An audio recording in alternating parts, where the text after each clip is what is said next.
kembali lagi di channel kita Bekerja Indonesia. Sebelum menonton video kita kali ini, jangan lupa like, share, dan subscribe ya di bawah ini. Jangan lupa bunyikan loncengnya ya guys. Thank you.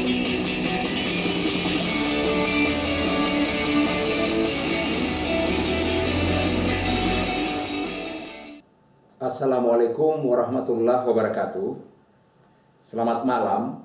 Jumpa kembali dalam kegiatan belajar bersama secara online setiap malam yang kita selenggarakan.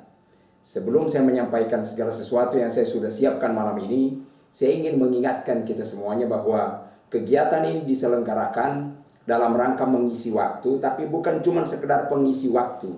Kita ingin isi waktu kita dengan hal-hal yang berguna, hal-hal yang membangun, hal-hal yang membuat kita baik, hal-hal yang membuat kita positif.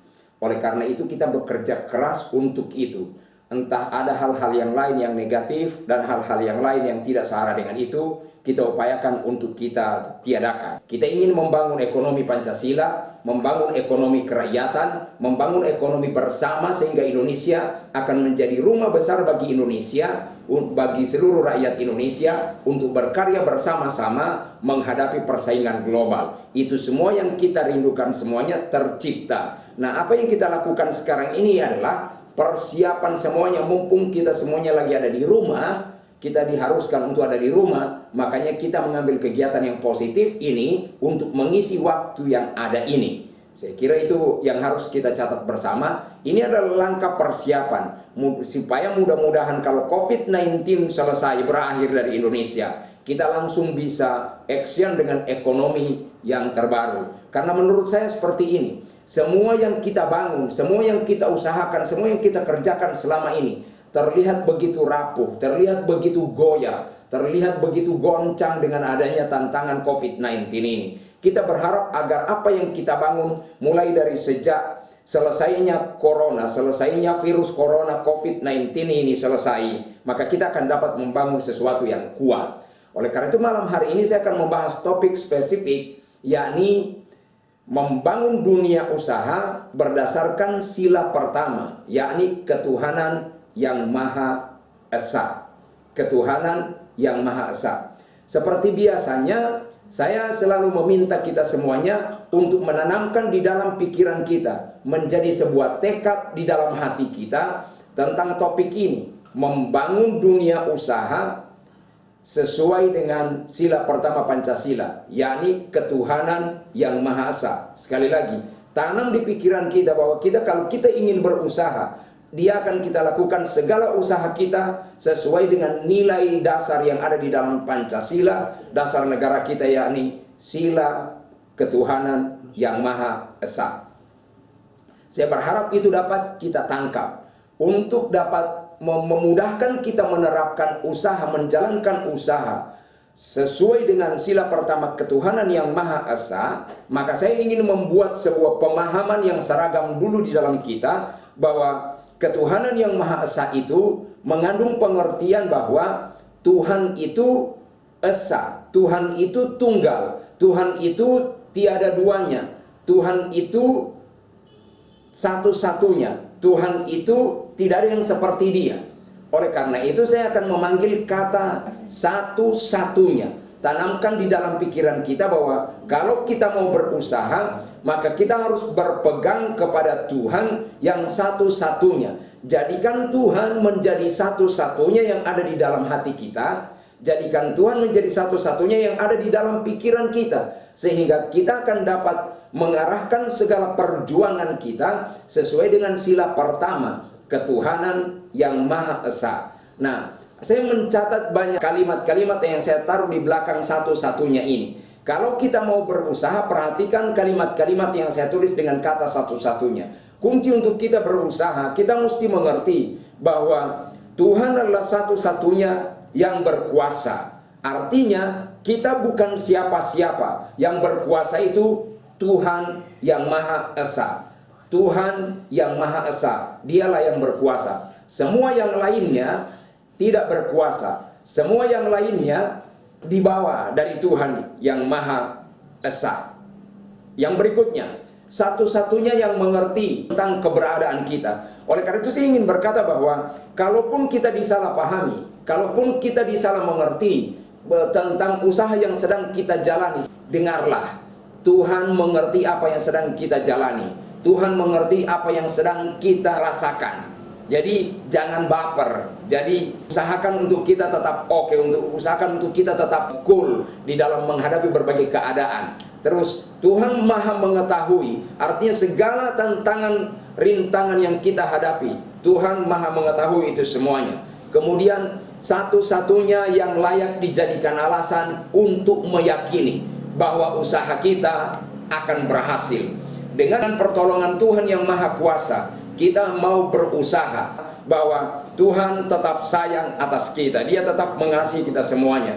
Yang berikutnya adalah Tuhan satu-satunya yang menjadi motivasi usaha dan kerja keras kita. Kenapa? Karena Tuhan menyuruh untuk kita berikhtiar. Biarlah kita menjadi orang yang terus menyempurnakan ikhtiar dan kita bangun usaha kita sesuai dengan sila pertama ketuhanan yang Maha Esa. Itu semuanya menjadi kesempurnaan ikhtiar, kesempurnaan usaha yang dapat kita lakukan, yakni mendasari usaha dan pekerjaan aktivitas kita sehari-hari dengan sila pertama, yakni Tuhan yang satu-satunya yang berkuasa, yang dapat dijadikan alasan untuk yakin, yang paling benar, yang menjadi dasar untuk motivasi kita dapat berusaha. Berikutnya, Tuhan adalah satu-satunya penunjuk jalan. Tidak bisa disangkali bahwa kalau kita mau berusaha, ada banyak tantangan, ada banyak rintangan. Kadang-kala kita seperti kehilangan jalan, kita seperti jalan buntu. Tapi ketahuilah, Tuhan Maha menunjukkan jalan atas semua yang mau mencari jalan.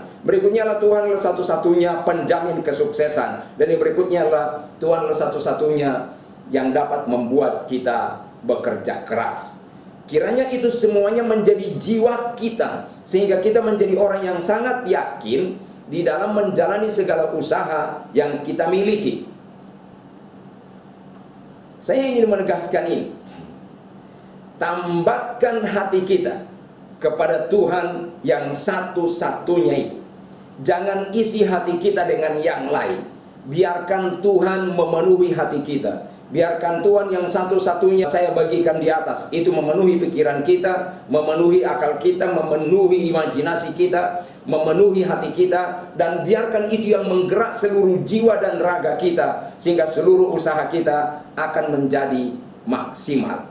Saya ingin berkata lebih lanjut bahwa Tuhan itu adalah satu-satunya yang maha baik.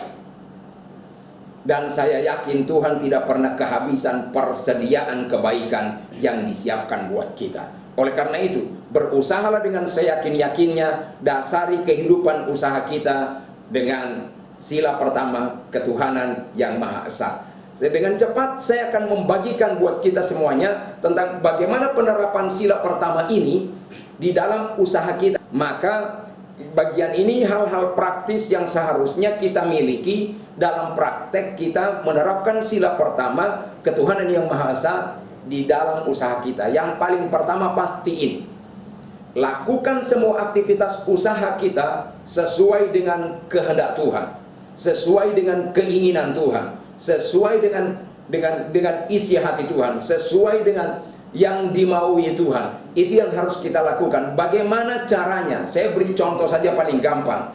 Kalau mau cari untung, pastikan cari untung itu yang halal. Pastikan cari untung itu jalannya yang benar. Sebagai contoh, sebagai pedagang misalnya, kalau orang lagi nawar-nawar, jangan coba bilang seperti ini, tidak cukup modal itu Pak, padahal sudah untung 3 kali lipat.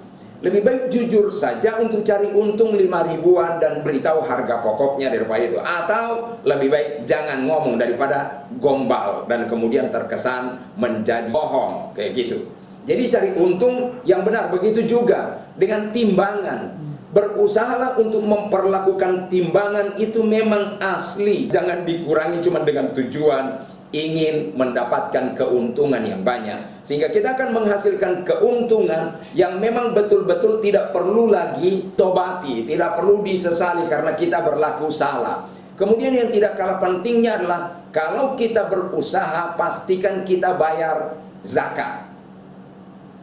Karena dari keuntungan yang kita miliki, zakat mal khususnya, karena dari keuntungan yang kita miliki, dari harta yang kita miliki ada titipan untuk orang lain, ada amanah yang dititipkan buat kita, sehingga kita akan selalu menyesuaikan tingkah dan langkah kita di dalam berusaha sesuai dengan kehendak Sang Pencipta, sehingga kita akan menjadi orang yang selalu waspada, tidak boleh bertindak sembarangan di dalam usaha, bukan cuma mencari untung belaka, tapi kita juga mencari perkenanan Tuhan yang Maha Kuasa. Jadi kita mencari juga keridaan Tuhan yang Maha Kuasa di dalam berusaha. Oleh karena itu konsep sukses yang ingin saya tawarkan buat kita semuanya adalah konsep suksesnya jangan cuma sekedar konsep sukses di dunia saja, tapi konsep sukses kita harus menjadi konsep sukses dunia dan akhirat. Konsep sukses kita harus menjadi konsep sukses jangka panjang, bukan jangka pendek. Karena ini bisa kita terapkan di dalam perjalanan hidup kita, karena saya yakin itu yang akan membuat bisnis kita menjadi kuat, itu yang akan membuat bisnis kita tidak goyah oleh apapun juga. Karena logika saya berkata seperti ini, tidak ada yang dapat menggoyahkan Tuhan. Kalau segala sesuatu mampu untuk kita sesuaikan dengan apa yang Tuhan inginkan, dengan kehendak Tuhan, maka saya yakin dan percaya kita akan dapat membangun usaha yang kuat dan tidak goyah oleh krisis apapun juga. Yang kedua sekarang, dengan cepat, hormati dan hargai pemimpin di level manapun juga. Mulai dari rumah, level rumah, kampung, kabupaten kota, provinsi, sampai ke tingkat nasional. Kenapa? Karena pemimpin itu wakil Tuhan yang Maha Esa di muka bumi ini. Jadi menghargai pemimpin sama seperti menghormati Tuhan, karena Tuhan mengangkat para pemimpin di bumi ini.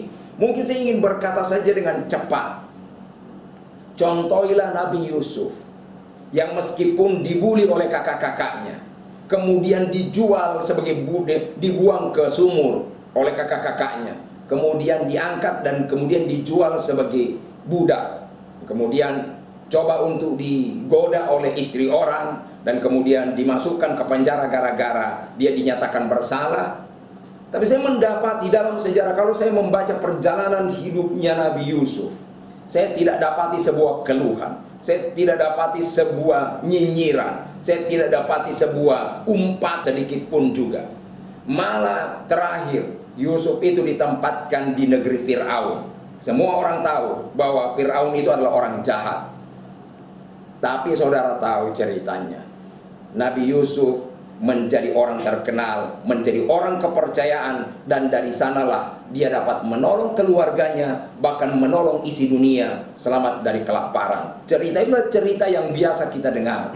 Tapi biarkan malam hari ini kita menjadi contoh untuk menghormati pemimpin di level manapun juga. Karena saya melihat orang tidak terlalu memperhatikan ini. Orang sembarangan ngomong terhadap pemimpin, padahal saya tahu itu tidak ada gunanya. Kalau orang masih terus membela tentang ini, saya ingin berkata, jangan beri contoh yang baik terhadap anak-anak dan generasi muda kita. Bayangkan anak-anak kita terus lihat nyinyiran kita di media sosial. Bayangkan anak-anak kita lihat kita sedang mengumpat dan mencaci maki seorang pemimpin, dan bayangkan itu yang dicontoh mereka, sehingga bukan tidak mungkin mereka juga akan mengumpat dan menyinyiri kita kalau kita salah. Kita manusia biasa, biarkan kita memberi contoh yang baik kepada generasi muda, kepada para anak-anak yang kita miliki, sehingga mereka menjadi generasi yang menghargai pemimpin, generasi yang menghargai para pahlawan. Itu saya kira yang paling baik. Nah, sementara kita berusaha, kita harus menghargai para pemimpin yang ada, sehingga usaha kita akan menjadi usaha yang sesuai dengan aturan. Sesuaikan usaha kita dengan aturan yang berlaku, aturan perundang-undangan yang berlaku. Itu harus. Kenapa? Karena aturan perundang-undangan yang berlaku di negara adalah produk konstitusional yang dibikin oleh para pemimpin yang diangkat dan direstui oleh Tuhan sendiri.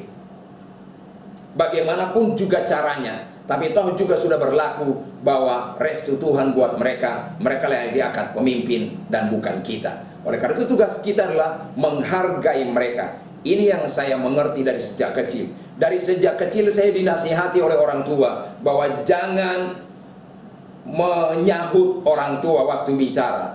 Jangan membentak mereka, bahkan berkata dan ah saja. Tidak boleh. Kalau itu terus diajari dari sejak kecil, masakan kita sejak jadi besar, lalu kita tidak menghormati orang tua, tidak menghormati pemimpin. Yang ketiga sekarang, pastikan pikiran, hati, dan tubuh kita ini sehat.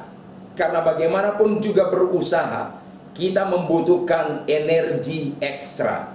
Kita membutuhkan energi ekstra. Nah, pikiran yang sehat, pikiran dan hati yang sehat, tubuh yang sehat itu dapat kita isi dengan Tuhan yang Maha Kuasa ada di pikiran kita, ada di hati kita, dan kita juga diberi kekuatan oleh Tuhan yang Maha Esa itu untuk dapat menjalani segala usaha kita. Saya berharap hal-hal praktis ini akan dapat kita jalankan. Kalau mungkin ada yang berkata, "Pak, saya sudah lakukan ini, tapi belum berhasil." Saya mau bilang, lakukan lagi dengan konsisten. Ada orang berkata, "Saya sudah tahu ini." Alhamdulillah, karena saudara sudah tahu hal ini. Yang perlu dilakukan sekarang adalah cuman lakukanlah dengan konsisten, jangan mudah menyerah, jangan mudah patah semangat, hadapi segala tantangan yang saudara temui dimanapun juga itu, dan bangunlah dirimu dengan konsisten. Kalau saudara butuh materi, sudah tinggal lihat lagi YouTube channel Mekarjaya, kunjungi, dan kemudian putar kembali. Memang ini bukan hal-hal besar, tapi hal-hal sederhana, hal-hal kecil yang kadangkala terlupakan bagi banyak orang, sehingga kadangkala terkesan dipandang enteng, dianggap remeh oleh orang. Tapi saya mau bilang, inilah kunci untuk berusaha yang kadangkala tidak terlalu diperhatikan oleh banyak orang. Tapi orang yang memperhatikannya adalah orang yang pasti akan sukses di masa yang akan datang. Karenanya saya ingin mengingatkan kita semuanya, jangan lupa untuk terus belajar. Besok kita akan membahas tentang membangun dunia usaha atas dasar sila kedua Pancasila, yakni kemanusiaan yang adil dan beradab.